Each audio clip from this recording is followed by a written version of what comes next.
ලක්විරෝ දායකත්ව ධර්මදේශනය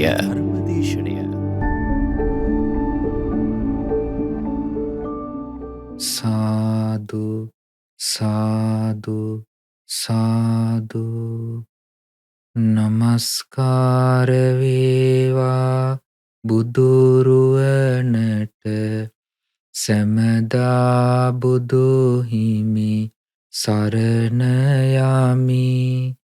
නමස්කාර වේවා ධම්රුවනට සැමදා සදහම් සරණ යමි. නමස්කාර වේවා සංඝරුවනට සැමදා මහා සංඝ සරණ යමි. නමස්කාර වේවා තුනුරුවනට සැමදා තිසරණ සරණ යමි. සාදු සාදු සාදු. අපගේ ගුරු දේවෝත්තම කල්යාණ මිත්‍ර පින්වත් ලොකු ස්වාමීන් වහන්සේට අප හැම දිනාගේ නමස්කාරය වේවා. සාදු සාදු සාදු. අද දවසේ ලක්විරු දායකත්ව ධර්ම දේශනාවෙහි අනුග්‍රහය දරන්නේ ඊරියගොල්ල කලමඩුවාව පදිංචි පින්වත් SD විමලාවතී මහත්මිය විසින්. ශ්‍රද්ධාවන්ත පින්වත්නි, බුදුරජාණන් වහන්සේ තරම් මේ ලෝකයේ සත්වයන්ට රැකවරණය පිණිස පවතින දෙයක් මේ ලෝකයේ කිසි කෙනෙක් දේශනා කළේ නැහැ, අවබෝධ කරගත්තේ නැහැ. බුදුරජාණන් වහන්සේ තමයි මේ සත්වයන්ට සැබෑ රැකවරණය ලැබෙන්නේ, සැබෑ රැකවරණය පිහිට පිළිසරණ කරගන්නේ කොයි ආකාරයෙන්ද කියලා නිවැරදිවම අවබෝධ කරගත්තු උත්තමයන් වහන්සේ. ඉතින් අපගේ සම්මා සම්බුදුරජාණන් වහන්සේ නොයෙක් ආකාරයෙන් අපේ ජීවිතවල සැබෑ తত্ত্বය නොයෙක් වචනවලින් නොයෙක් ක්‍රමවලින් භාග්‍යතුන් වහන්සේ දේශනා කළා. ඔබ ධර්මයේ හැටියට ඉගෙන ගන්නේ ඒ ඔබේ ජීවිතය යහපත් කරන දේ. ඒ වගේම ඔබේ මෙලොවත් පරලොවත් දෙකටම රැකවරණය පිණිස පවතින දේ. යම් කෙනෙක් බුදුරජාණන් වහන්සේගේ ධර්මය අහලා ඒ ධර්මයෙන් තමන්ගේ ජීවිතය නිවැරදි කරගන්නවා නම් ඒ කාරණාව තමයි ශාස්තෘන් වහන්සේ නමකගේ ධර්මයෙහි සැබෑ తত্ত্বය. එහෙම නැත්නම් භාග්‍යතුන් වහන්සේ නමකගේ ධර්මයේ ස්වභාවය. බුදුරජාණන් වහන්සේලා කිසිම අවස්ථාවක නිකරුණේ තමන් වහන්සේලාගේ වචන නාස්ති කරන්නේ නැහැ. ඒ වගේම හේතු රහිතව කිසිම දෙයක් බුදුරජාණන් වහන්සේලා දේශනා කරන්නේ නැහැ, කතා බහ කරන්නේ නැහැ. බුදුරජාණන් වහන්සේ යම් ධර්මයක් වදාළද ඒ ධර්මයේ තුල වැරදි මඟ හැසිරෙන පුද්ගලයා නිවැරදි මඟට යොමු කර ගැනීමේ කුසලතාවය තිබුණා.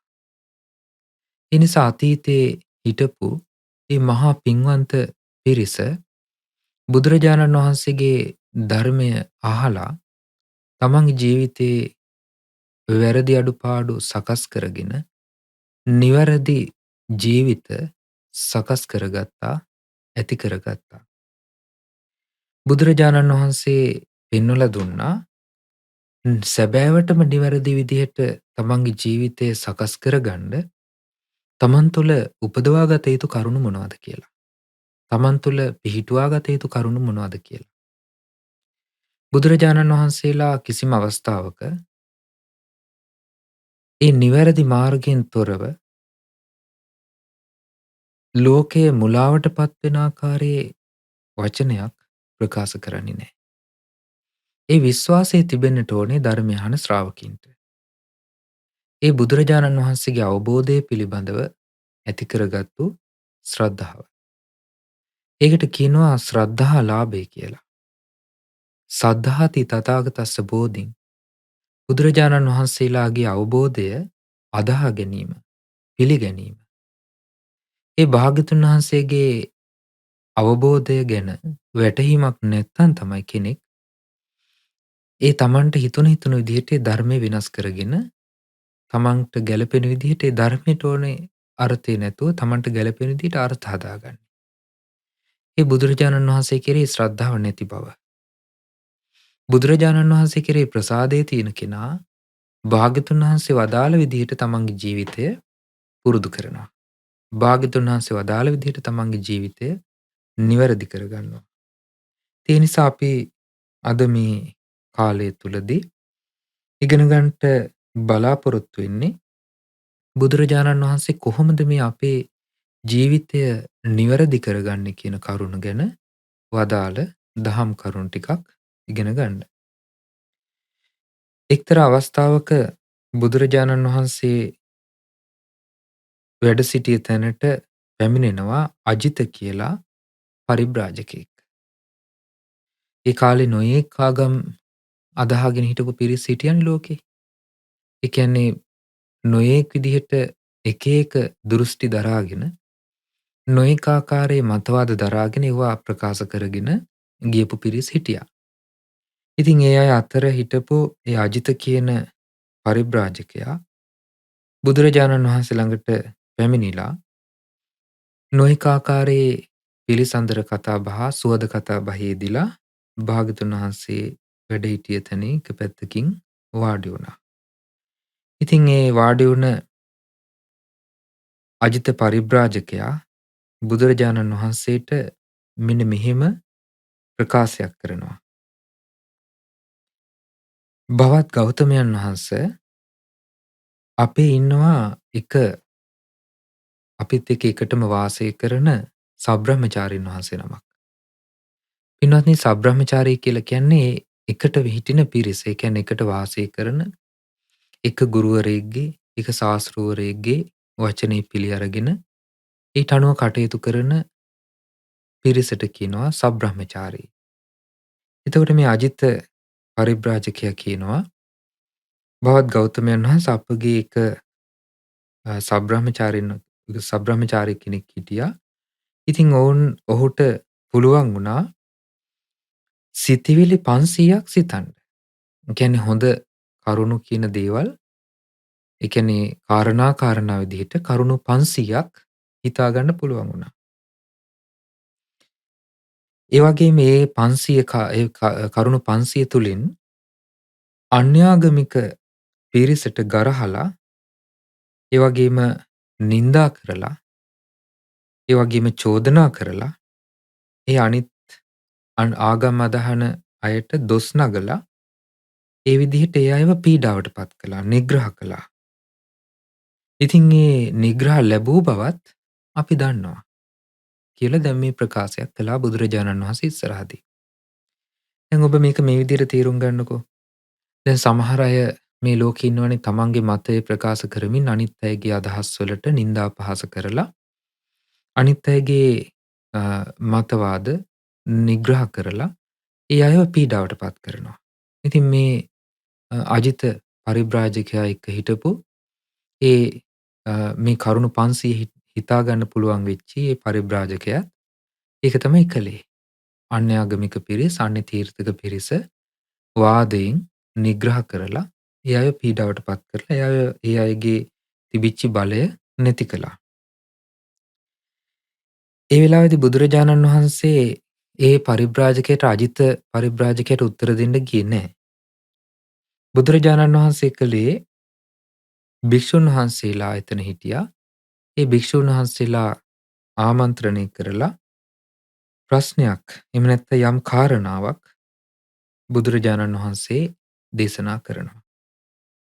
මොකක්ද ඒ කාරණාව? මහණෙනි, ඔබ පඬිතෙකු වෙන කරුණු පිළිබඳව මතක තියාගෙනද ඉන්නේ?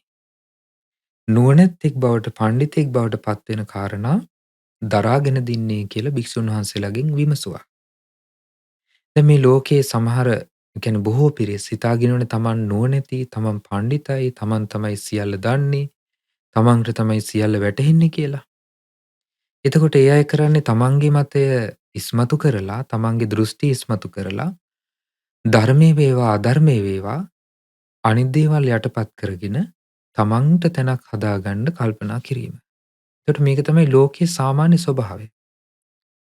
එතකොට ලෝකයා විසින් එවැනි වාද කරන, අනිත් අයට නිග්‍රහ කරන, වචනයෙන් ඊතල වැනි වචන විදලා අනිත් අයට ගරහන, ඒ වගේම දොස් දක්වන අයට ගරු සත්කාර කිරීමක් ලෝකේ තියෙනවා.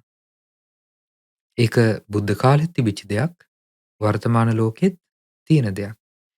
ඉතින් ඒ නිසා මේ ලෝකේ දැන් අද කාලේ ගත්තාම අපිට ගුවන්විදුලියකින් වෙන්න පුළුවන්, රූපවාහිනියකින් වෙන්න පුළුවන්, ඊළඟට එහෙම නැත්නම් සමාජ මාධ්‍යකින් වෙන්න පුළුවන්. මේ නොයෙක් වාද හදාගෙන තමන්ගේ දෘෂ්ටියට ගැලපෙන්නේ නැති ඔක්කොම ඒවට පහර දීගෙන, ඔක්කොම ඒවට බැනගෙන, ගහගෙන යන ස්වභාවයනේ තියෙන්නේ.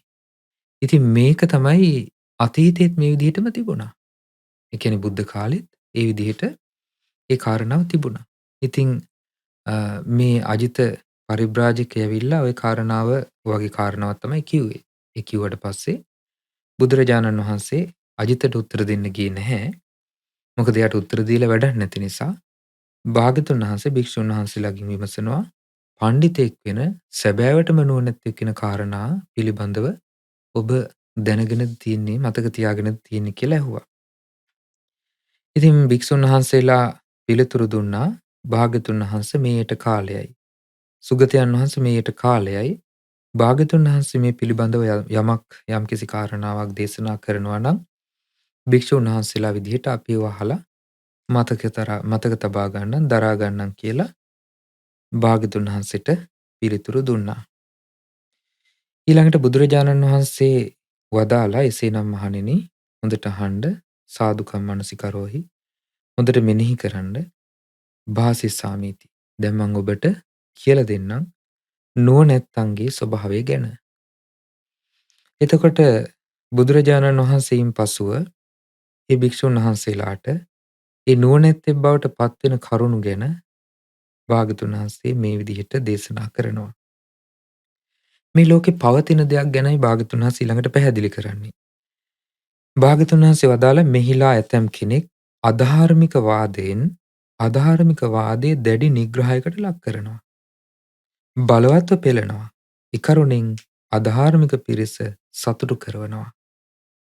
ඉකරුණෙන් මේ අධාර්මික පිරිස උස්සහඬින් මහා හඬින් මෙසේ කියනවා.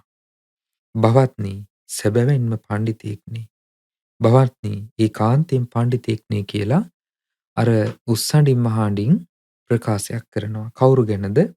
අධාර්මික කෙනෙක් අධාර්මික වාදයකට නිග්‍රහ කරලා ඒ අධාර්මික වාදය ගරහලා ඒක පීඩාවට පත් කරනවා ඒ වාදය කරන කෙනාව. එහෙම නැත්නම් ඒ වචනේ ප්‍රකාශ කරන කෙනාව පීඩාවට පත් කරනවා. එතකොට මේ කාරණාව අපි පැහැදිලි කරගන්න ඕනේ මේ කරුණ පිළිබඳව භාග්‍යතුන් වහන්සේ මේ අදහස් කරන්නේ මොකක්ද කියලා.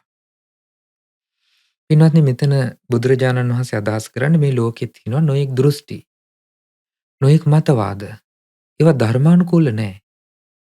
ඒ ධර්මානුකූල නැති ඒ කියන්නේ අපි උදාහරණයක් විදිහට ගත්තාම බුද්ධ කාලේ තිබිච්ච දේවල් නිගණ්ඨනාථ පුත්‍ර, අජිත කේසකම්බල, ඒ වගේම මක්කලි ගෝසාල වගේ ඒ කාලේ හිටපු සත් ශාස්ත්‍රවරු හිටියා.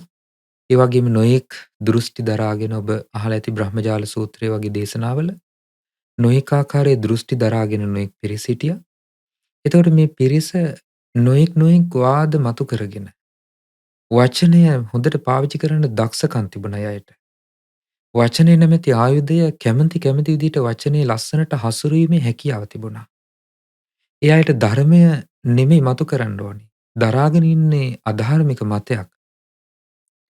ඒ වගේම තවත් එවැනිම අධාර්මික මතයක්, වෙනස් මතයක් දරාගෙන ඉන්න පිරිසකට අර තමන් දරාගෙන ඉන්න අධාර්මික මතයෙන් ගරහනවා. තමන් දරාගෙන ඉන්න අධාර්මික මතයෙන් ගරහලා ඒ අධාර්මික මතයක් දරාගෙන ඉන්න පිරිසව පෙළනවා. ඒ අයව පීඩාවට පත් කරනවා. ඒ අයට ගරහනවා.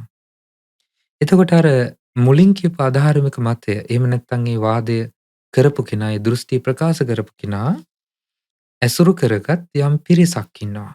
එයාව සරණ ගිය, එයාට ගරු කරන, එයාව පිහිට කරගත්, එයාව ගුරුවරයෙක් විදිහට සලකන යම් පිරිසක් ඉන්නවා. එතකොට ඒ අය මොකද කරන්නේ? අපේ ගුරුවරයා නැත්තම් අපේ මේ ශාස්තෘවරයා තමයි, අපේ මේ නුවණැත්තා තමයි අනිත් අයට ගරහලා මේ වාදේ ජයගත්තේ. ඉතින් ඒ නිසා අපි මෙයාව සලකන්න ඕනේ පණ්ඩිතයෙක් කියලයි. අපි මෙයාව සලකන්න ඕනේ නුවණැත්තෙක් කියලයි. මේ විදිහට ඒ අධාර්මික මතය දරාගෙන ඉන්න ඒ පිරිසත් අධාර්මික මතය දරාගත්තු ඒ තැනැත්තාගේ ඒ වාදය දිනීම නිසා ඒකට සතුටු වෙනවා. එතකොට මේක ලෝකයේ තියෙන දෙයක්. ලෝකේ පවතින දෙයක්. ඉතින් අද කාලෙත් ඔබට ධර්මයේ සමග මේවා ගලපලා බලනකොට අද කාලේ කොයි වගේ පිරිස්දෝ ඉන්නේ කියලා හොඳට තේරෙයි. ඒ නිසා සමාජ මාධ්‍ය වගේ දේවල් වල ඒවා යන විස්තර බැලුවාම ඊළඟට නොඑක ආකාරයේ ප්‍රකාශ ඉතින් ඒව දිහා බලනකොට හොඳට පැහැදිලි මේ ලෝකේ තියෙන්නේ අධාර්මික මතයකින් තවත් අධාර්මික මතයක් ජය ගන්න එක. වෙනත් අධාර්මික මතයක් යට කරලා ඒ ආකාරම වූ තවත් අධාර්මික මතයක් මතු කරලා ගැනීම. එවැනි අයට ලෝකයා ප්‍රශංසා කරනවා. එවැනි අයගේ දෘෂ්ටි සමාදන් වෙනවා. ඒවා පිළිගන්නවා. ඊළඟට බුදුරජාණන් වහන්සේ දේශනා කරනවා මහණෙනි මෙහිලා ඇතැම් කෙනෙක් ඉන්න පුළුවන් අධාර්මික මතයක් දරාගෙන. අධාර්මික මතය දරාගෙන ඉන්න කෙනා ධාර්මික මතයක් ධාර්මික අදහසක් දරාගෙන ඉන්න පිරිසකට ගරහලා නින්දා කරලා පීඩාවට පත් කරනවා. එතකොට දිනන්නේ අධාර්මික මතය දරාගෙන හිටපු කෙනා. එතකොට ඒ අධාර්මික මතය දරාගෙන හිටපු කෙනාව සරණ ගිය, එයාව පිළිගත්, එයාගේ මතය ගරු කරන ඒ පිරිස හොඳට සතුටටපත් වෙනවා. අත්පොලසන් දෙනවා. අපේ ශාස්තෘවරයා නැත්තම් අපේ නායකයා තමයි අනිත් අයගේ වාදය පැරැද්දුවේ කියලා. එතකොට යට වුණේ ධාර්මික මතය. මතුනේ අධාර්මික මතය. නමුත් ලෝකයා ප්‍රශංසා කරනවා මේක තමයි මේ නුවණැති බව. නුවණැති බව නිසා තමයි මේ අර වාදය යටපත් කළේ කියලා සතුටටපත් වෙනවා, අත්පොලසන් දෙනවා. ඒක පිළිගන්නවා. ඊළඟට බුදුරජාණන් වහන්සේ දේශනා කරනවා මහණෙනි තව කාරණාවක් තියෙනවා. ඒ තමයි අධාර්මික වාදයෙන් ධාර්මික මතයත් අධාර්මික මතයත් කියන දෙකම යට කරනවා. ඔන්න අධාර්මික මතයක් දරාගත්තු කෙනෙක් ඉන්නවා. ඒ අධාර්මික මතය දරාගත්තු කෙනා ධාර්මික වාදයටත් ගරහනවා, අධාර්මික වෙනත් වාදයකටත් ගරහනවා. ගරහලා තමන්ගේ මතය ඉස්මතු කරනවා. තමන්ගේ දෘෂ්ටි ඉස්මතු කරනවා. එතකොට වෙන්නේ ඒ අධාර්මික දිනපු අධාර්මික මතය දරාගෙන හිටපු ඒ කෙනා ඇසුරු කරගත් පිරිස සතුටු වෙනවා. ඒ පිරිස කියනවා භවත්නි බලන්න මෙයා තමයි නුවණැත්තා. මෙයා තමයි හොඳටම මේ වාදයෙන් අනිත් අයව නිග්‍රහ කළේ.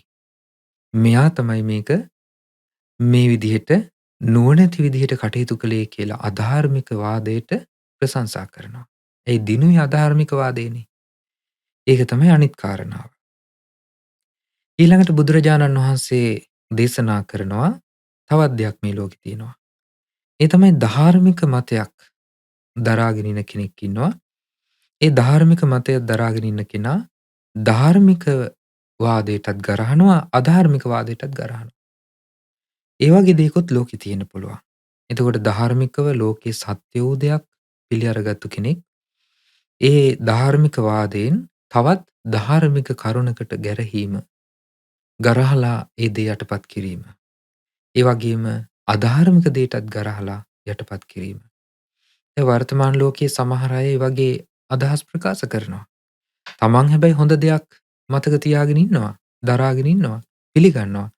ඒ වගේම ධාර්මික අදහස් දරාගෙන ඉන්න අනිත් අයටත් ගරහනවා. ඒ වගේම අධාර්මික අයටත් ගරහනවා.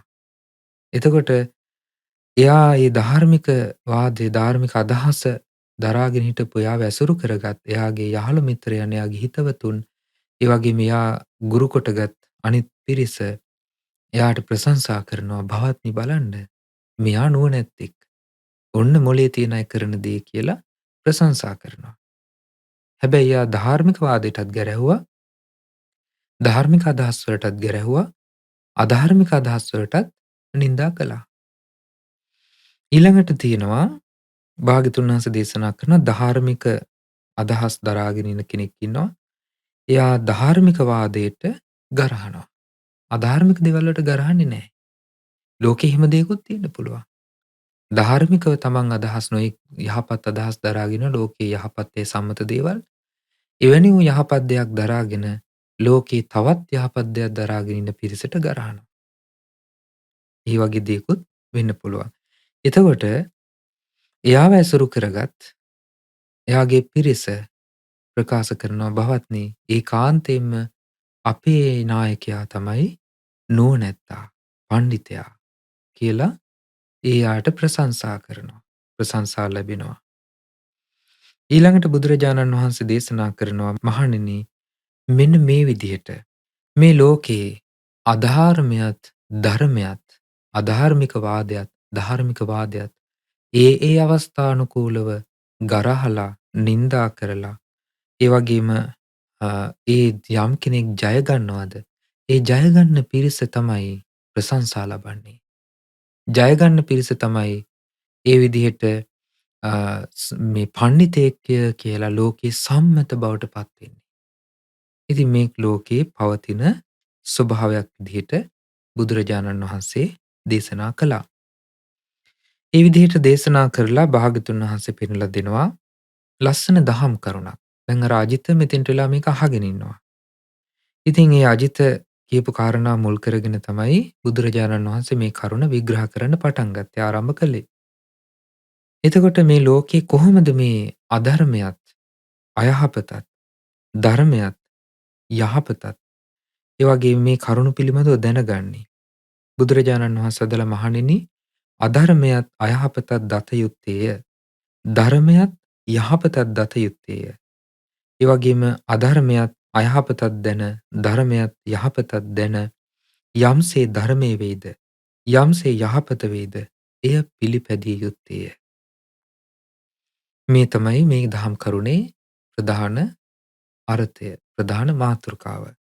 මේක හොඳට මතක තියාගන්න. මොකද්ද?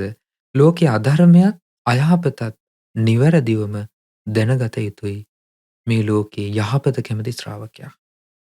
භාග්‍යතුන් වහන්සේ ඒක දන්නවා. බුදුරජාණන් වහන්සේ ඒක මතු කරනවා.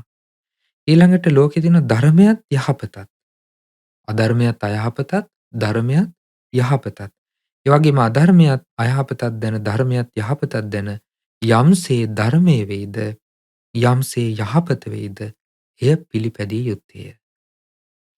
දැන් බලන්න පින්වත්නි මේ ලෝකයේ අධර්මය ගැන නොදන්න අයහපත ගැන නොදන්න අය ලෝකේ නොඑක් වාද නොඑක් ප්‍රකාශ යහපත්ය කියලා පිළිගන්නවා. එතකොට ඒ අය සමහරට ගරහන්නේ නිඳා කරන්නේ ධර්මයට. ඒක තමයි ලෝකේ මේ ධර්මයේ වේගෙන් අතුරුදහන් වෙලා යන්නේ වර්තමානයේ. දැන් අපි ඔබට නිතර සිහිපත් කරලා දෙන්නේ මේ ලෝකයේ ස්වභාවය තමයි ධර්මයේ ඉක්මනින් යටපත් වීම. අධර්මය වේගෙන් මතුවීම. ඒක තමයි ලෝකයේ ස්වභාවය. ඒ නිසා ලෝකයේ භාග්‍යතුන් වහන්සේ අවබෝධ කළා මේ ඒ ධර්මය භාග්‍යතුන් වහන්සේ මතු කරපු ධර්මය ඉක්මනින් යටපත් වෙලා යන බව. ඉක්මනින් ලෝකෙන් අතුරුදහන් වෙලා යන බව. බුද්ධ කාලෙමයි බුදුරජාණන් වහන්සේ වදාළේ.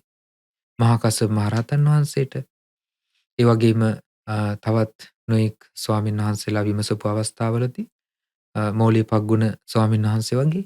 එතකොට භාග්‍යතුන් වහන්සේ වදාළ අධර්මය ඉස්මතු වෙනකොට ධර්මය යට යනකොට පුද්ගලයා පිරිහෙනකොට මේ ලෝකේ ධර්මය අවබෝධ කරන ස්වභාවය කිමින් කිමින් අඩු වෙලා යනවා කියලා. ඒක බුදුරජාණන් වහන්සේ ජීවමාන අවස්ථාවේදීම භාග්‍යතුන් වහන්සේ වදාළ දෙයක්. බුදුරජාණන් වහන්සේ පිරිනොන් පෑවට පස්සේ වෙච්ච දෙයක් නෙමෙයි. භාග්‍යතුන් වහන්සේ ජීවමාන යුගයේදීම ඒ කාරණාව බුදුරජාණන් වහන්සේ වදාළා. එතකොට මහා කස්සප මහ රහතන් වහන්සේ විමසනවා ස්වාමීනි ඉස්සර මාර්ගඵලලාභීන් බොහෝ හිටියා නමුත් ශික්ෂාපදත් පනවලා තිබුණේ නැහැ. ඒකට හේතුව මොකද්ද? දැන් ශික්ෂාපදත් ගොඩක් තියෙනවා. නමුත් ධර්මය අවබෝධ කරන අයත් අඩුවෙන් බිහි වෙන්නේ. බුදුරජාණන් වහන්සේ වදාළේ අධර්මයේ බලවත් වෙනකොට ධර්මයේ යට යනකොට ඒ වගේම අ, මේ ලෝකේ මිනිස්යාගේ හිත පිරිහෙනකොට එතකොට ශික්ෂාපද වැඩි වෙනවා. ධර්මය අවබෝධ කරන පිරිස අඩු වෙනවා. එතකොට බලන්න පින්වත්නි භාග්‍යතුන් වහන්සේ ඒක ඒ කාලෙදිම දැනට වසර 2500 ගණනකට 600 ගණනකට කලින් භාග්‍යතුන් වහන්සේ වදාළේ. ඉතින් මේ වෙනකොට මේ ලෝකේ භාග්‍යතුන් වහන්සේ පිරිනිවන් පාලා එච්චර කාලයක් ගත වෙලත් අපිට මේ උතුම් බුද්ධ වචනේ අහන්න ලැබීම පවා අපිට ඒකාන්තයෙන්ම යහපතක්. ඒ නිසා අපි හරියට තේරුම් බේරුම් කරගන්න ඕනේ මේ ලෝකේ යහපත මොකද්ද? අයහපත මොකද්ද? ධර්මයේ කුමක්ද? අධර්මයේ කුමක්ද කියලා. බුදුරජාණන් වහන්සේ දේශනා කරනවා මහණෙනි අධර්මයේ කුමක්ද? ධර්මයේ කුමක්ද?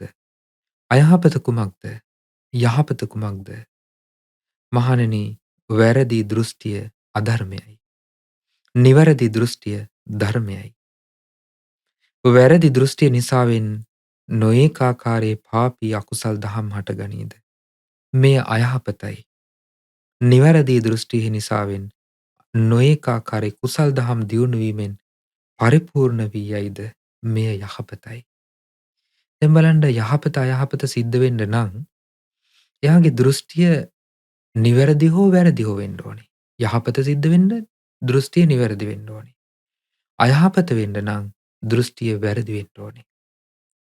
ඒ දෘෂ්ටියට අනුව තමයි කෙනෙක් දරාගෙන ඉන්න අදහසට මතයට දෘෂ්ටියට අනුව තමයි කෙනෙක් යහපතද කරන්නේ අයහපතද කරන්නේ කියලා තීරණය වෙන්නේ.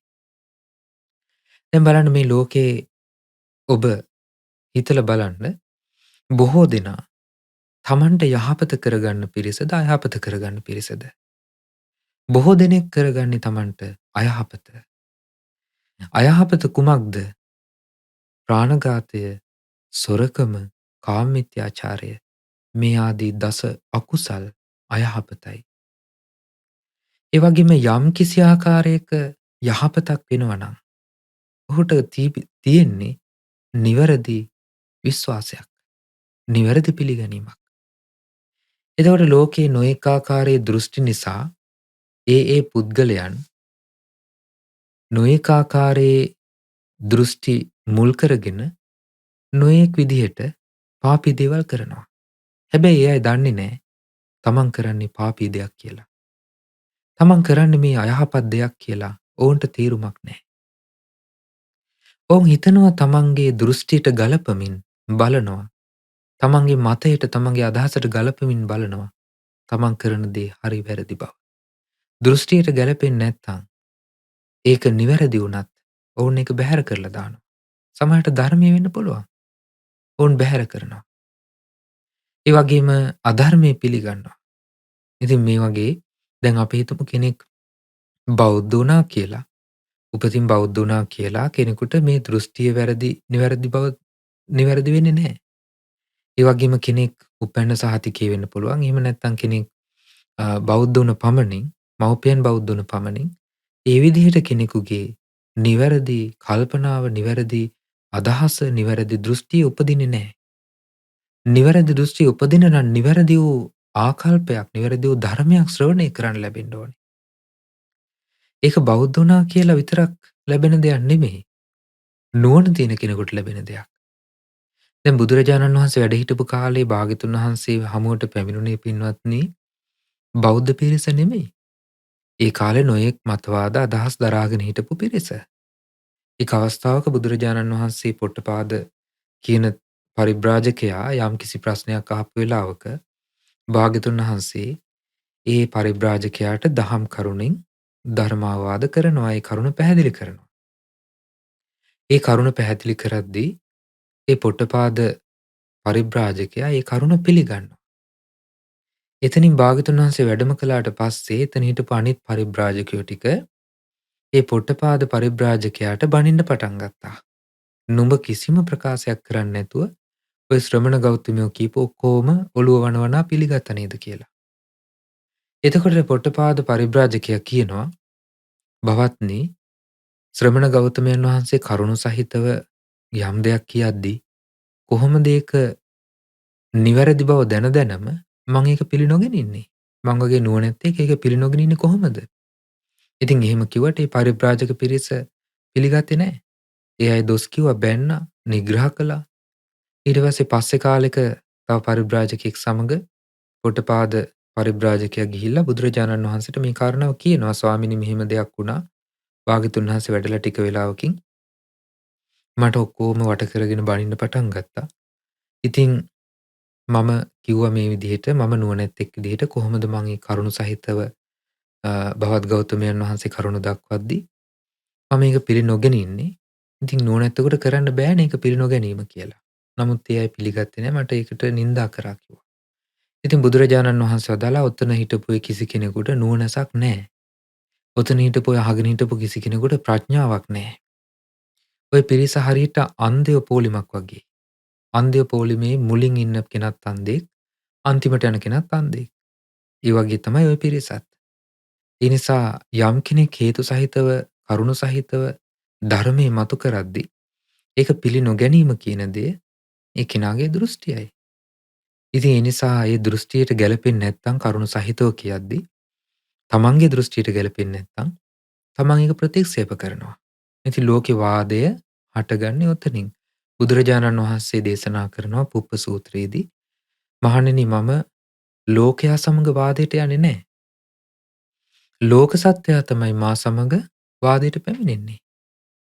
එතකොට භාග්‍යතුන් වහන්සේලාට ලෝකයේ සමග වාදයක් නැහැ. බුදුරජාණන් වහන්සේලා ධර්මය අවබෝධ කරගත්තු ශ්‍රාවකයන්ට කිසිම වාදයක් නැහැ ලෝකෙ එක්ක. සමහර අය අභියෝග කරන්නේ අද කාලෙත් වාදයට එන්න, මෙහෙම වරෙල්ලා අරහෙම වරෙල්ලා කියලා. ඉතින් ඒ වාදයට එන්න කියලා කවුරු හරි කියන්නේ ඒ අයට ධර්මයක් නැහැ, දෘෂ්ටිය වැරදි. දෘෂ්ටිය නිවැරදි කෙනා වාදයට යන්නේ නැහැ. ඒ අයට අඬ ගැහුවට වාදයට දෘෂ්ටිය නිවැරදි කෙනා ඒක උපේක්ෂාවෙන් දරා ගන්නවා. ඒක තමයි සත්‍යය. ඒ නිසා ලෝකේ අතීතයේත් ඒ විදිහට දෘෂ්ටි මතවාද දරාගෙන හිටපු පිරිස නොඒක ආකාරයෙන් ධර්මයට ගැරහුවා.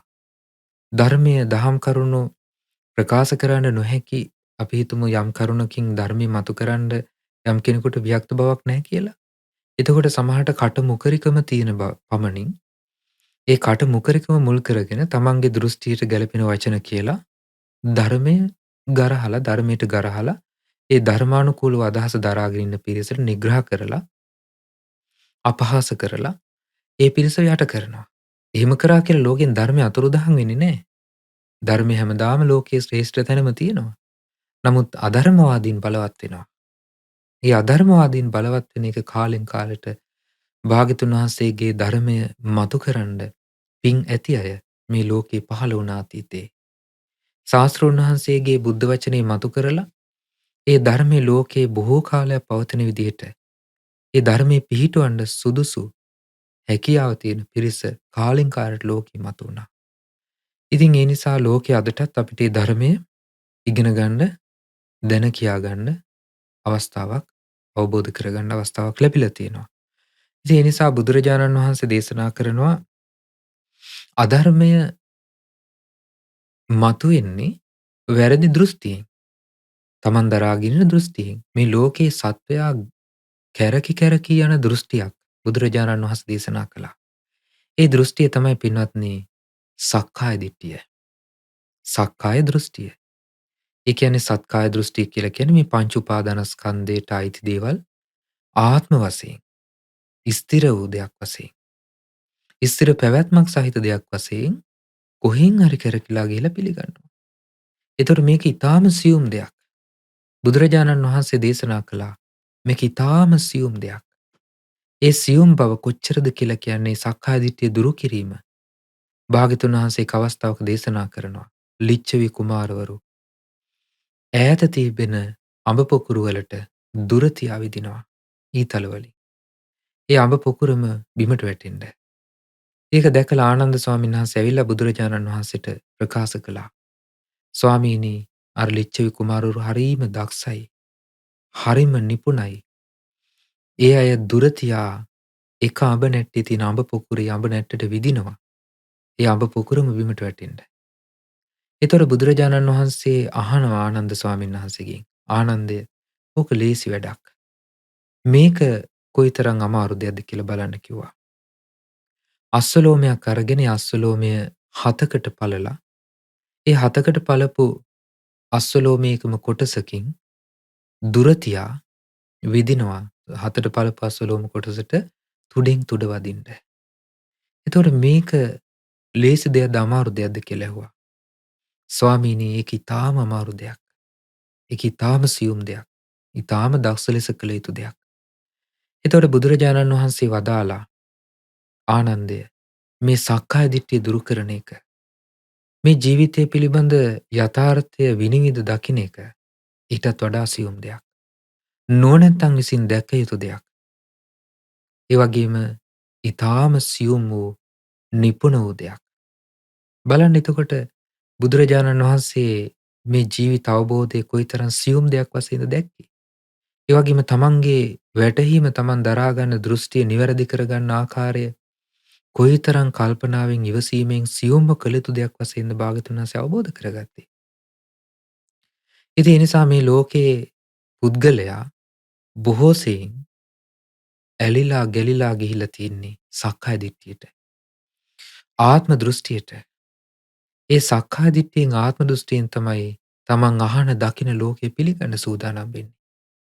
තමන්ගේ පැවැත්මට, තමන්ගේ අදහසට ගැලපෙන්නේ නැත්නම් ඒ සියල්ල බැහැර කරමින් යන, ලෝකේ තමන්ගේ දෘෂ්ටියට ගැලපෙන්නේ නැති දේවල් බැහැර කරමින් තමන්ගේ මතය ප්‍රකාශ කරන අය තමයි ලෝකයේ සිටින්නේ වැඩිපුර.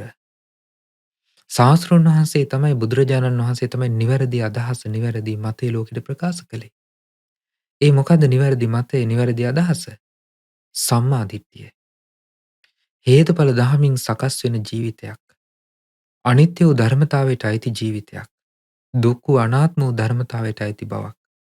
ඒ වගේම හේතුඵල දහමින් මොහොතක් පාසා හටගන්න, නැසී යන ධර්මතාවයට අයිති ස්වභාවයක් මේ ජීවිතවල පවතින බව භාග්‍යවතුන් වහන්සේ අවබෝධ කළා. ඒ වගේම බුදුරජාණන් වහන්සේ සියුම්ව මේ සසරේ කොයි තැනක උපන්නත්, කොයි ආකාරයෙන් සිත සමාධි මට්ටම් වලට පත් කරගත්තත්, කොයි ආකාරයේ තැනක ඉපදිලා, කොයි ආකාරයේ සැප සම්පත් වින්දත්, ඒ සියලු තැන්හි පවතින සැබෑ තත්ත්වය බුදුරජාණන් වහන්සේ අවබෝධ කරගත්තා. ඒ තමයි පින්වත්නි හේතුඵල දහම. හේතුඵල දහම තුලින් සකස් වෙන මේ ජීවිතය, ඒ විදිහටම යම් කෙනෙක් ශාස්තෘන් වහන්සේ අවබෝධ කරගත් වදාළ පිළිවෙලටම කෙනෙක් අවබෝධ කරගත්තොත්, ඔහු නිදහස් වෙන්නේ සක්කාය දිට්ඨියෙන්. ඔහු නිදහස් වෙන්නේ ආත්ම දෘෂ්ටියෙන්. ස්ථිර වූ ආත්මයකට අයිති සකස් වීමක් මේ ලෝකයේ ජීවිතය තුළ තියෙනවා කියන අදහසෙන් නිදහස් වෙනවා. අන්න එතකොට ඔහුගේ කල්පනාව නිවැරදි වෙනවා. ඔහුගේ වැටහීම නිවැරදි වෙනවා. ඔහුගේ අවබෝධය නිවැරදි වෙනවා. ඒ තුළින් ඒ ශ්‍රාවකයාට පුළුවන්කම තියෙනවා ධර්මය අධර්මය වෙන් කරගන්න. එහෙම නැතුව තමන්ට හිතුමතේ මේක කල්පනා කරන්න ගියොත්, තමන්ට හිතෙන විදිහට මේකද හරි අරකද හරි කියලා කල්පනා කරන්න යාම තුළ ඒ කාරණාවෙන් කිසිවෙකුට යථාර්ථයක් කිසිම දවසක අවබෝධ කරගන්න බෑ. කිසිම දවසක යහපතක් ලබන්න බෑ. ඉතින් ඒ නිසා තමයි ලෝකේ භාග්‍යවතුන් වහන්සේ දේශනා කළා, අසත්පුරුෂයාට සත්පුරුෂ ධර්මයේ තේරෙන්නේ නැහැ. අසත්පුරුෂයාට සත්පුරුෂ ධර්මයේ දකින්න බෑ. ඒ වගේම අසත්පුරුෂයාට අසත්පුරුෂ ධර්මයේ කුමක්ද කියලා වැටහෙන්නෙත් නැහැ. ඒ වගේම අසත්පුරුෂයා හඳුනා ගන්නටත් බෑ. සත්පුරුෂයා හඳුනා ගන්නටත් බෑ. ඒ මොකද තමන්ගේ ජීවිතයේ බැසගෙන තියෙන්නේ අසත්පුරුෂ ධර්මය. තමන්ගේ ජීවිතේ පිහිටලා තියෙන්නේ අසත්පුරුෂ ගතිගුණ. තමන්ගේ ජීවිතේ මුල් බැසගෙන තියෙන්නේ අසත්පුරුෂ බව. ඒ තුලින් ඔහුට සත්පුරුෂ දෙයක් කරා, සත්පුරුෂ ධර්මයක් කරා යන්න පුළුවන් වටපිටාව හැදෙන්නේ නැහැ. ඒ නිසා බුදුරජාණන් වහන්සේ දේශනා කරනවා, වැරදි අදහසක්, වැරදි අධර්ම, වැරදි දෘෂ්ටියකින් තමයි අධර්මය පවතින්නේ. දෘෂ්ටිය නිවැරදි වෙනවා නම්, දැක්ම නිවැරදි වෙනවා නම්, වැටහීම නිවැරදි නම්, සම්මා දිට්ඨිය යුක්ත නම්, ඒ කෙනාගේ යහපත ඔහු දකිනවා. දැන් බලන්න මේ ලෝකේ තියෙනවා සම්මා දිට්ඨිය ආකාර දෙකකින් බුදුරජාණන් වහන්සේ වදාලා. එකක් තමයි ලෞකික සම්මා දිට්ඨිය. ලෞකික සම්මා දිට්ඨිය කියන්නේ පින්වත්නි මේ ලෝකයේ මෙලොව පරලොව පිළිගන්න බව. දෙමව්පියන් කියලා විශේෂ පිරිසක් ඉන්න බව පිළිගැනීම. ඒ වගේම ඕපපාතික සත්වයන් පිළිගැනීම. කියන්නේ ඕපපාතික සත්වයන් කියන්නේ දෙවියන් ඕපපාතික උපදින්නේ. නිරිසතුන් ඕපපාතිකව. ප්‍රේතයන් ඕපපාතිකව. ඒ වගේම බ්‍රහ්මයන් ඕපපාතිකව. සමහර මිනිසුන් පවා ඕපපාතික උපත් තියෙනවා. එතකොට මේ වගේ ඕපපාතික සත්වයන් සිටින බව පිළිගන්න කෙනා තමයි දුගති සුගති ගැන පිළිගන්නේ. ඒක ලෞකික සම්මාදිට්ඨියට අයිති දෙයක්. ඒ වගේම පින පව තමන් කරන්නා වූ යහපත් දෙහි විපාකයේ යහපත් දෙයක් විදිහට තියෙනවා. තමන් කරන්නා වූ අයහපත් දෙහි විපාකයේ අයහපත් විපාකයක් ලබා දෙනවා. දුකක් ලබා දෙනවා. එතකොට මේ ස්වභාවය බුදුරජාණන් වහන්සේ ලෞකික සම්මාදිට්ඨිය වශයෙන් දේශනා කළා. කෙනෙක් ඔය දෘෂ්ටිය නැත්තම්, ඒ කියන්නේ මෙලොව පරලොව පිළිගන්නේ නැත්තම් ඔහු පව් කරනවා. ඒ දෘෂ්ටිය වැරදීම. මෙලොව පරලොව පිළිගන්නවා නම් ඔහු පිළිගන්නවා මරණින් මත්තේ උපතක් කරා යන්න තියෙනවා හේතු සහිතව කර්මානුරූපව උපතක් කරා යෑමක් තියෙන්න පුළුවන්. කෙලෙස් සහිත නම්. ඒ වගේම පින්පව්වල විපාක තියෙන්න පුළුවන්. පින්වල විපාක යහපත් දෙයක්. ඒ වගේම පාපී දේ විපාකය අයහපත් දෙයක් විදිහට විපාක දීලා අවසන් වෙනවා කියලා ඒ පිළිගැනීම. ඒ වගේම මව පියා කියලා විශේෂ කෙනෙක්. ඒ නිසානේ ආනන්තරී කර්ම තියෙන්නේ. අම්මා කියලා විශේෂ කෙනෙක් ඉන්න බව පිළිගන්නේ නැත්නම් තාත්තා කියලා විශේෂ කෙනෙක් ලෝකයේ සිටින බව පිළිගන්නේ නැත්නම් ඔවුන් මේ මව පියා ඝාතනය කරන්න පෙළඹෙනවා. ඒ විදිහේ පාපී දේවල් කරනවා. ඒ තුලින් ඒ ආනන්තරී කර්ම කරන්න ඔවුන්ගේ සිත යොමු වෙනවා. ඉතින් වැරදි දෘෂ්ටිය. එතකොට ඕපපාතික සත්‍යම් පිළිගන්නේ නැත්නම් ඒ අය කියනවා අපිනේ පව් කරන්නේ, අපිනේ අපාය යන්නේ. ඔයගොල්ලෝ නෙමෙයිනේ. ඔයගොල්ලෝ දිව්‍ය ලෝක යන්න කියලා මේ විදිහට නොඑක ආකාරයේ ප්‍රකාශ කරනවා අයහපත. වැරදි දෘෂ්ටිය නිසා, වැරදි කල්පනාව නිසා, වැරදි අදහස නිසා. ඊළඟට බුදුරජාණන් වහන්සේ වදාලා ලෞකික සම්මාදිට්ඨිය කියලා දෙයක් තියෙනවා. ඒ ලෞකික සම්මාදිට්ඨිය තමයි සාසවා පුඤ්ඤ භාග්‍යා උපදිවේපක්කා. සාසවක් කියන්නේ ආශ්‍රව සහිතයි. පුඤ්ඤ භාග්‍යක් කියලා කියන්නේ පිනට නැඹුරු වෙලා තියෙන්නේ. උපදිවේපක්කා කියලා කියන්නේ විපාක පිණිස කර්මයක් සකස් කරනවා. එතකොට ඒ තමයි මෙලොව පරලොව පිළිගැනීම. ඕපාතික සත්‍යයන් පිළිගැනීම. ඒ වගේ මව්පියා කියලා විශේෂ කෙනෙක් සිටිනවා කියන පිළිගැනීම දසවස්තුක සම්මාදිට්ඨිය. එතකොට මේ කාරණා 10 පිළිගත්තු කෙනා අයහපත අතහැරලා යහපත පිණිස පෙළඹෙනවා. ඒ වගේම ඒ ලෞකික සම්මාදිට්ඨියට නොපැමිණෙන කෙනෙකුට ලෝකෝත්තර සම්මාදිට්ඨියක් කියලා දෙයක් උපදවන්න ජීවිතයේ කිසිම දවසක අවස්ථාවක් ලැබෙන්නේ නැහැ. ලෞකික සම්මාදිට්ඨිය තුළ පිහිටලයි ආර්ය සත්‍ය අවබෝධ කරන්න තියෙන්නේ. ලෝකෝත්තර සම්මාදිට්ඨියට සිතපත් කරගන්න තියෙන්නේ. ඉතින් ඒ නිසා බුදුරජාණන් වහන්සේ දේශනා කරනවා මේ විදිහට නිවන් මඟට මුල් වෙන ලෝකෝත්තර සම්මාදිට්ඨියෙන් යහපත ඇති කරලා දෙනවා. ලෞකික සම්මාදිට්ඨියෙන් දසවස්තුක සම්මාදිට්ඨියෙන් යහපත ඇති කරලා දෙනවා. ඒ වගේම නිවැරදි කල්පනාව, වැරදි සංකල්පනාව අධර්මයයි, නිවැරදි සංකල්පනාව ධර්මයයි. මොකක්ද වැරදි සංකල්පනාව? ඒ තමයි කාම විතරක හිත හිතා සිටීම. ව්‍යාපාද විතරක, හිංසා විතරක. එතකොට මේවා සිතමින් කල්පනා කරමින් සිටීම වැරදි කල්පනාව. ඒ තුළින් උපදින්නේ අයහපත. ඒ වගේම නිවැරදි කල්පනාව තමයි නෙක්ඛම්ම විතරක, නෙක්ඛම්ම කල්පනාව. නෙක්ඛම්ම සංකල්පනා, ඒ වගේම අව්‍යාපාද සංකල්පනා, අවිහිංසා සංකල්පනා. ඒ තුළින් උපදින්නේ යහපත. ඊළඟට වැරදි වචන භාවිතය අධර්මයයි, නිවැරදි වචන භාවිතය ධර්මයයි. වැරදි වචන භාවිතයෙන් අයහපත, නිවැරදි වචන භාවිතයෙන් යහපත.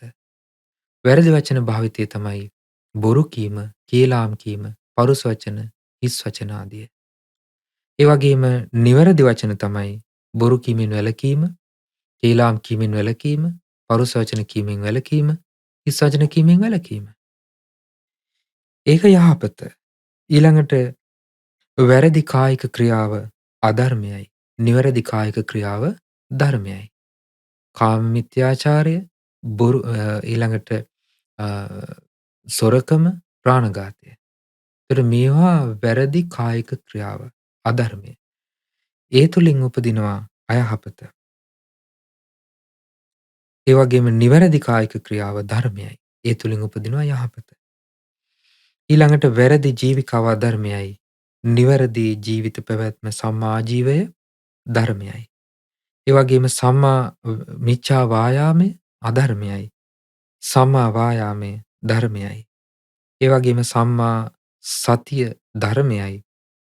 ඒ වගේම මිච්ඡා සතිය අධර්මයයි. ඒ වගේම මිච්ඡා සමාධිය අධර්මයයි. සම්මා සමාධිය ධර්මයයි. ඒ වගේම මිච්ඡා ඥාන අධර්මයයි. සම්මා ඥානය ධර්මයයි. මිච්ඡා විමුක්ති අධර්මයයි. සම්මා විමුක්ති ධර්මයයි. එතකොට මේ විදිහට දැන් සම්මා ඥාන, මිත්‍යා ඥාන කියලා දෙයක් ලෝකේ තියෙනවා. දැන් අපි හිතමු යම් යම් කාරණා පිළිබඳව කෙනෙක් යම් යම් වැටහීම් ඇති කරගෙන ඉන්නවා වැරදි දෘෂ්ටි පිළිබඳව. වැරදි දේවල් පිළිබඳව. ඒවා මිත්‍යා ඥාන. එතකොට කෙනෙක් සමාධිය උපදවා ගන්නවා මිත්‍යා ක්‍රම වලින්. ලෝකයේ ධර්මයේ භාගතුන් වහන්සේ වදාළ පිළිවෙලට නැතුව ලෝකයේ අධාර්මික පිළිවෙලටත් සමාධිය උපදවන්න පුළුවන් මිත්‍යා සමාධි තියෙනවා. ඒ තුලින් උපදින්නේ අයහපත. ඒ වගේම වැරදි විමුක්තිය තියෙනවා. ඒ කියන්නේ තමන්ට යම්කිසි ආකාරයක නොඑක ආකාරයේ විමුක්ති ක්‍රම. එතකොට ඒවා සමාහට උපදවාගෙන ඒවයින් වැරදි විමුක්තිය ලබාගෙනත් තියෙන්න පුළුවන්. එතකොට ඒවා නිසා උපදින්නේ අයහපත. නිවැරදි විමුක්තිය තුලින් සම්මා විමුක්තිය තුලින් උපදින්නේ යහපත. ඉතින් බුදුරජාණන් වහන්සේ දේශනා කරනවා මේ විදිහට මහණෙනි අධර්මයත් අයහපතත් දත යුත්තේය. ධර්මයත් යහපතත් දැනගත යුත්තේය. අධර්මයත් අයහපතත් දැන ධර්මයත් යහපතත් දැන යම්සේ ධර්මයේ වේද යම්සේ යහපත වේද එය අනුගමනය කළ යුත්තේ කියලා යමකට කිව්වනම් ඔය කිව්ව ඒ කාරණා උදෙසාමයි කියලා භාග්‍යතුන් වහන්සේ මේ දේශනාව අවසන් කරනවා. එතකොට අජිත තාපසයා ඇවිල්ලා තමන්ගේ තමන් සමග එකට ඉන්න ඒ සබ්‍රහ්මචාරීන් වහන්සේ නමක් යම් කිසි විතරක 500ක් හිතුවා. ඉතින් ඒ නිසා ඔහු නුවණැත්තෙක් කියලා කරපු ප්‍රකාශයට තමයි භාග්‍යතුන් වහන්සේ නිවැරදිවම මේ ලෝකේ නුවණැත්තා කවුද? නුවණ නැති කෙනා කවුද කියලා භාග්‍යතුන් වහන්සේ මේ විදිහට කරුණු සහිතව දේශනා කළේ. ඒ නිසා පින්වත්නි මේ ලෝකේ අපි ඔබ බුදුරජාණන් වහන්සේ සරණ ගියේ අධර්මයේ පිළිගන්ට නෙවෙයි. මේ ලෝකේ ධර්මය කියලා යම් දෙයක් තියෙනවා නම් ඒ භාග්‍යතුන් වහන්සේ වදාළ බුද්ධ වචනේ පමණයි. නොයෙක් අයට පුළුවන්කම තියෙනවා තමන්ගේ මතිමතාන්තර ලෝකෙ ප්‍රකාශ කරගෙන යන්න. නමුත් ඔබ බුද්ධිමත් විය යුතුයි. භාග්‍යතුන් වහන්සේගේ ධර්මයේ නිවැරදිව තේරුම් ගන්න ඔබ බුද්ධිමත් විය යුතුයි. ඒක ඔබ සතු වගකීමක්. ඒක කාටවත් පැවරිය යුතු දෙයක් නෙමෙයි. අනේ අපිට මේක කිව්වේ නෑනේ, අපි මේක දන්නේ නෑනේ කියලා කාටවත් නිදහසට කරුණු කියන්න බෑ. ඒ නිසා ධර්මයේ දැන ගැනීම, ධර්මය අවබෝධ කිරීම, ධර්මය වටහා ගැනීම, නිවැරදි දෘෂ්ටියෙන් යුක්ත වීම, ධර්මය අධර්මය තෝරා බේරාගෙන ධර්මය පිළිගැනීම, ධර්මය අනුගමනය කිරීම ඔබ සතු වගකීමක්. ඒ නිසා බුදුරජාණන් වහන්සේගේ ධර්මයෙන් ශාස්තෘන් වහන්සේලා මේ ලෝකෙට පහළ වෙලා දේශනා කරපු ධර්මයෙන් කියලා දෙන්න ඔය කාරණාව. ඒ නිසා ලෝකයේ සම්මත වූ නුවණැත්තන් අතරේ සැබෑම නුවණැත්තන් බවට පත් වෙන්නේ ධර්මයේ තුල තමන්ගේ ජීවිතය නිවැරදි කරගත්තු උතුමන් පමණයි. අනිත් සියලු දෙනා ලෝකයේ සම්මත නුවණැත්තු පමණයි. ඒ අය නුවණැත්තු කියලා කිව්වට ඔවුන්ගේ නුවණ නැහැ. ප්‍රඥාව නැහැ. පාණ්ඩිත්‍යය නැහැ. ඒ පාණ්ඩිත්‍යය නුවණ උපදින්නේ දෘෂ්ටිය නිවැරදි වුණොත් පමණයි. කල්පනාව නිවැරදි වුණොත් පමණයි. වචනේ නිවැරදි වුණොත් පමණයි. ඒ වගේම ක්‍රියාව නිවැරදි වුණොත් පමණයි. ඒ වගේම ජීවිත පැවැත්ම නිවැරදි වුණොත් පමණයි. ඒ වගේම සිහි කල්පනාව නිවැරදි වුණොත් පමණයි. මෙපමණකින් තමයි කෙනෙක් නුවණැත්තේ පඬිතෙක් බවට පත් වෙන්නේ.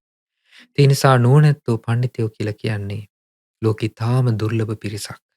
ඒ පිරිස අතරට පැමිණෙන්න ඔබටත් මේ උතුම් දහම් අවවාදය උපකාර වේවා. සාදු සාදු සාදු. අද දවසේ ධර්ම ශ්‍රවණමය වශයෙන් ඒ වගේම ධර්ම දානමය වශයෙන් මේ උතුම් සදහම් දේශනා ශ්‍රවණය කිරීමෙන් ඒ වගේම ශ්‍රවණය කරන්නට සැලැස්වීමෙන් නොයෙක් ආකාරයෙන් පින් රැස් කරගන්නට යෙදුනා. ඒ ඊරියගොල්ල කලමඩුවාව පදිංචි පින්වත් එස්.ඩී. විමලාවතී මහත්මිය ඇතුළු ඒ පින්වතුන් විසින් රැස් කරගත් සියලු පුණ්‍ය ධර්මයන් සියලු දෙවියෝ අනුමෝදන් වෙත්වා. දෙවියන්ගේ ධාර්මික රැකවරණයේ ආශිර්වාදය හැම දිනාටම සැලසෙත්වා.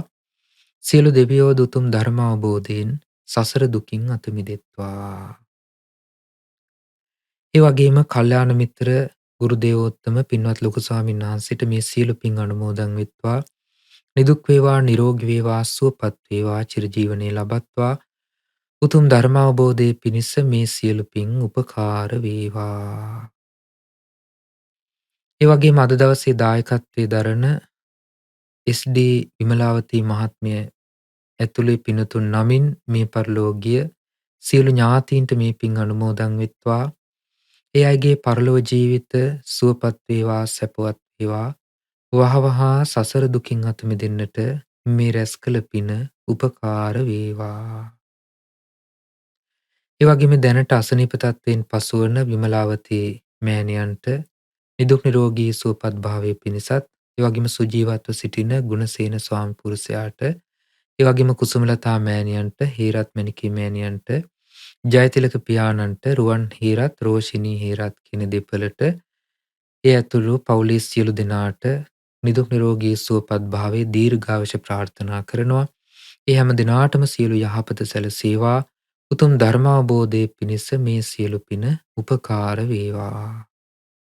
ඒ වගේම කොරෝනා වසංගතයෙන් පීඩාවට පත් වී සිටින ලංකාවාසී ලෝකවාසී සියලු දෙනාට මේ පින් අනුමෝදන් වෙලා ඒ හැම දිනාද නිදුක් වේවා නිරෝගී වේවා සුවපත් වේවා.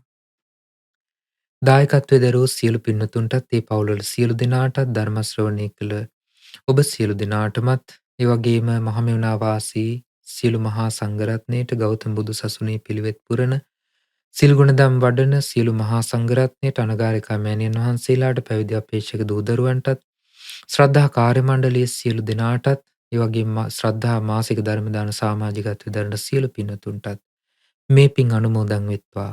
හැම දිනාම නිදුක් වේවා නිරෝගී වේවා සුවපත් වේවා. සුවසේ ධර්මය අවබෝධ කරගන්න හැම දිනාටම මේ උතුම් ධර්මයත් රැස් කරගත් ධර්ම දානමේ පිනත් ධර්ම ශ්‍රවණමේ පිනත් උපකාර වේවා. හැම දිනාටම තිරුවන් සරණයි. නමෝ බුද්ධාය. ලක්විරෝ දායකත්ව ධර්මදේශනය